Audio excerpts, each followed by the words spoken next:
هنا يقول قد أدخلت إلى المغرب من طرف السلطان عبد الملك السعدي الذي عاش في الجزائر، عاش في الجزائر وفي إسطنبول.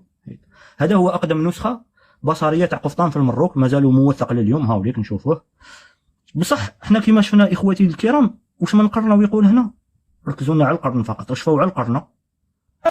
أبعاد القطعة، الأسرة العلوية، الأوضايا. هاي القرن التاسع عشر ميلادي.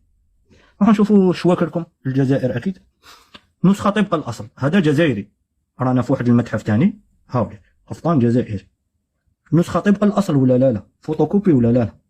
هذا القفطان موجود في واحد المتحف واسمه ستوكهولم في السويد، قاعة الأسلحة الملكية، علي باشا داي الجزائر في 1731. شفت المروكي بلي فوتوكوبي تاعنا شريك، فوتوكوبي تاعنا المروكي، فوتوكوبي تاع الجزائر. يقول لك مواد وتقنيات الفترة الأسرة العثمانيون، مكان صنع القطعة أو العثور عليها الجزائر. الجزائر.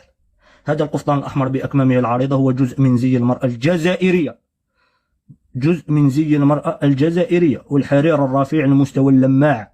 شفت بلي المروك مسخ عن الجزائر. هاوليك كيف خوه ولا ماشي خوه؟ شوفوه شوف مليح. نزيدو نشوفوا الاخر، خوه ولا ماشي خوه؟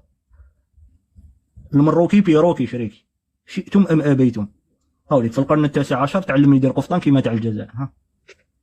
ها القفطان تاع الجزائر هذا مخدوم في 1731 كيما نشوفوا اخواني اخواتي، وراه في المتحف في ستوكهولم في السويد. هداه داي الجزائر هذاك الوقت الملك السويد، وما زالوا لليوم محفوظ تما. فهمتني؟